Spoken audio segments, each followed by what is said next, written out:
எல்லாருக்கும் வணக்கம். KKR versus Delhi Capitals match இன்னைக்கு ஈடன் கார்டன்ஸ்ல நடக்க போகுது. தொடர்ந்து ரெண்டு மேட்ச்லயுமே தோத்த கேகேஆரும் கொஞ்சமா அப்படியே வெற்றியை பதிவு பண்ற டிசியும் மோதுறாங்க. அருண் சொல்லுங்க, இன்னைக்கு ஈடன் கார்டன்ஸ் வேலை ரெண்டு பேருமே, இந்த ரெண்டு டீம்ஸுமே ஹை ஸ்கோரிங் கேமா தான் விளையாடுறாங்க. இதுவரை ஈடன் கார்டன்ஸ்ல வேற ஹை ஸ்கோரிங் கேமா தான் இருக்க போகுது அப்படின்னு சொல்றாங்க. எப்படி இருக்க போகுது இந்த மேட்ச்? மறுபடியும் ஒரு ஹை ஸ்கோரிங்கா? கண்டிப்பாக ஹை ஸ்கோரிங்கான இருக்கணுக்கான சான்ஸ் நிறையா இருக்குங்க. இந்த வருஷம் கொல்கத்தாவில் ஆடின எல்லா மேட்சஸும் பார்த்துருக்கோம். எல்லா மேட்சுமே ஹை ஸ்கோரிங்காக தான் இருக்குது. அதுவும் இல்லாமல் அவங்களோட ஒரு பவர்ஃபுல் பேட்டிங் லைனப்புக்கு அந்த மாதிரி ஹை ஸ்கோரிங் ரவுண்டு கொடுக்குறாங்க. அவங்களும் அதுக்கு கரெக்டாக ஈடுகட்டுறாங்க.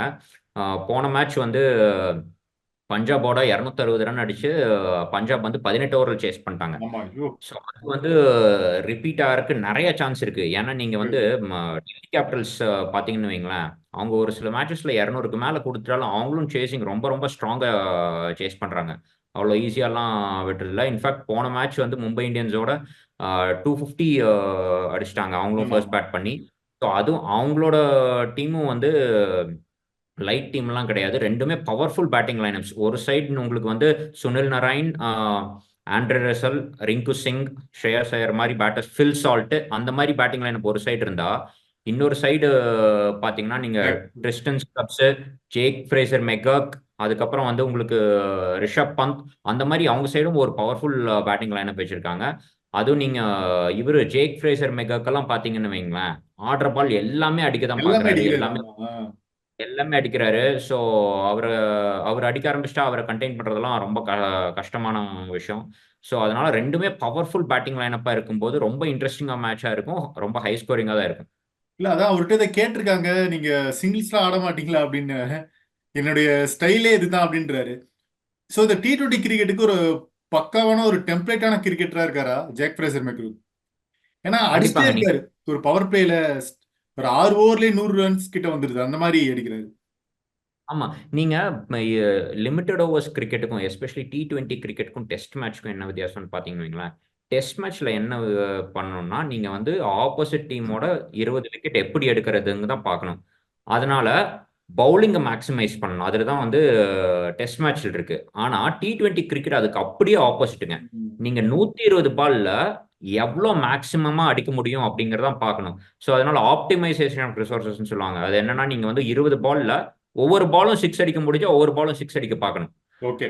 ஸோ இவர் அதுதான் பவுண்டரி அடிக்கிற கூட பார்க்கக்கூடாது, ஒவ்வொரு பாலும் சிக்ஸ் அடிக்க பார்க்கணும். அப்பதான் வந்து நம்ம அதை மேக்ஸிமைஸ் பண்ண முடியும். ஜேக் ஃப்ரேசர் மேக்கருக்கு வந்து ஒரு மாடர்ன் T20 பிளேயர். அவர் அதுதான் பண்றாரு. எல்லா பாலும் வந்து நான் சிக்ஸ் அடிக்க ட்ரை பண்ணுவேன். கிடைச்சதுன்னா நல்லது, அப்படி இல்லைன்னா நெக்ஸ்ட் மேட்ச் பார்த்துக்கலாங்கிற மாதிரி தான் ஆடுறாரு. அது வந்து அவங்களுக்கு நிறைய நல்ல ரிட்டர்ன்ஸ் கொடுத்துருக்கு. ஆக்சுவலா இப்போ நம்ம நீங்க பேசிட்டு இன்ஃபேக்ட் இருந்தோம். பாத்தீங்கன்னா ஜேக் ஃப்ரேசர் மெக்கருக்கு முன்னாடி போன சீசன் விட்டுருங்க, அதுக்கு முன்னாடி 2 3 சீசன்ல பிருத்வி ஷாவும் இவங்க ரிஷப் பந்தும் இதே மாதிரி தான் ஆடுவாங்க ஆமா. டெல்லிக்கு.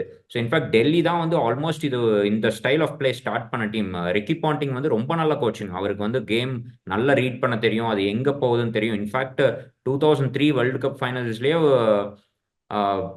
காமிச்சிட்டாரு. அவர் வந்து எல்லா பாலும் அடிக்க தான் பார்ப்பேன் அப்படின்னு சொல்லிட்டு. ஸோ அவரோட டீம்ங்கிறதுனால எல்லா பிளேயர்ஸையும் என்கரேஜ் பண்றாரு அந்த மாதிரி ஆடுறதுக்கு. நீங்க டெல்லி பேட்டர்ஸ் எல்லாமே எல்லாம் யங் பேட்டர்ஸ் எல்லாருமே வந்து கோயிங் ஃபார் த கில் தாங்க. அபிஷேக் போரல் அவரும் நல்லா ஆடுறாரு. ஜேக் ஃப்ரேசர் மெகா, Tristan Stubbs, Rishabh Pant. In fact Rishabh Pant. Shai Hope மாதிரி கொஞ்சம் ஸ்லோ ஆடக்கூடிய டெஸ்ட் பேட்டர் கூட நீங்க வந்து போன மேட்ச்ல என்ன பண்ணாருன்னு ஆமா, பார்த்தோம். ஆமா. ஸோ அதெல்லாம் வந்து அவங்க டீம் இருக்கிற மைண்ட் ஸ்பேஸ் கான்ஃபிடன்ஸை காமிக்குது. அதே மாதிரி இப்போ கேகேஆர் உடைய பிளஸ் பாயிண்ட் வந்து அந்த சுனில் நரேன் ஃபர்ஸ்ட் ஒரு 6 ஓவர்ல பவர் பிளேல அடிக்கிறாரு. ஆனா அந்த சுனில் நரேனுக்கு ஒரு மிகப்பெரிய அளவுல டஃப் கொடுக்கணும் அப்படின்னா குல்தீப் யாதவ் சொல்லலாமா? நல்ல ஒரு இதா இருக்கு. ஏன்னா டிஸ்மிஸ்லாம் பண்ணியிருக்காரு குல்தீப் யாதவ். ஸோ டெல்லி கேபிட்டல்ஸோட பவுலிங் பத்தி சொல்லுங்க. கலீல் அகமத், குல்தீப் யாதவ் ஓரளவுக்கு எல்லாருமே டீசெண்டான பவுலிங் பண்றாங்க. ஆமா, போன மேட்ச் 2 டீமும் ஆடின மேட்ச் பார்த்தீங்கன்னா டெல்லி வந்து ரொம்ப சொதப்பிட்டாங்க. இன்ஃபேக்ட் வந்து ரிக்கி பாண்டிங் என்ன சொல்லியிருப்பாருன்னா, பவுலர்ஸ் எல்லாம் வந்து அவங்களுக்கு என்ன பண்ணுறதுனே தெரியல, என்ன நடக்குதுன்னே தெரியாமல் பண்ண மாதிரி இருந்துச்சு. ஸோ அதை நாங்கள் கரெக்ட் பண்ணிக்கிறோம்னு சொன்னாங்க. அதுபடி தான் நீங்கள் நேற்று இந்த மேட்ச்சில் பார்த்தீங்கன்னா உங்களுக்கு குல்தீப் யாதவ் ஒரு நல்ல வெப்பனாக இருக்க போகிறாரு.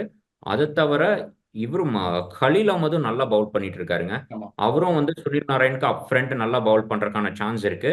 இன்னொரு பவுலர் வந்து என்னை ரொம்ப இம்ப்ரெஸ் பண்ணாரு போன மேட்ச்ல, மும்பை இந்தியன்ஸோட மேட்ச்ல, ரசிக் சலாம்னு ஒருத்தர்.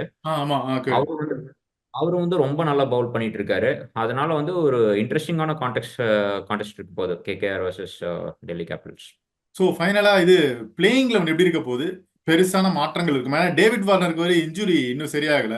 இஷாந்த் சர்மாக்கு பேக் ஸ்பாம் இன்னும் இருக்கு. ஸோ டெல்லி போன 2, 3 கேபிட்டல்ஸ் மேட்ச் பிளேயிங். அவங்க வந்து நல்லா ஆடிருக்காங்க, வின்னும் பண்ணிட்டாங்க. அதனால பிளேயிங் 11 சேஞ்சஸ் இருக்காதுன்னு நான் நினைக்கிறேன். டெல்லி கேபிட்டல்ஸ் அந்த ஒரு செட்டில்டு காம்பினேஷன் வந்து ஐபிஎல்ல ரொம்ப முக்கியமா பார்ப்பாங்க. அதுவும் இல்லாம ஃபார்ம்லயும் இருக்காங்க. அதனால சேஞ்சஸ் வரக்கான வாய்ப்புகள் கம்மி தான்.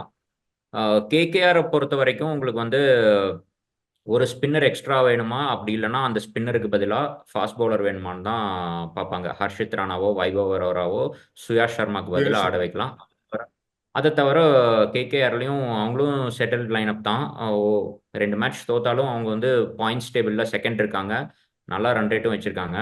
அதனால ஒரு கேம் இன் ஹேண்டும் இருக்கு. அதனால வந்து அவங்களும் சேஞ்சஸ் மேபி நிதிஷ் ராணாவை கொண்டு வரலாம். ஆனா அங்கிரிஷ் ரகுவன்சி ரொம்ப நல்லா ஆடி இருக்காரு. வெங்கடேஷ் ஐயரும் நல்லா ஆடி இருக்காரு.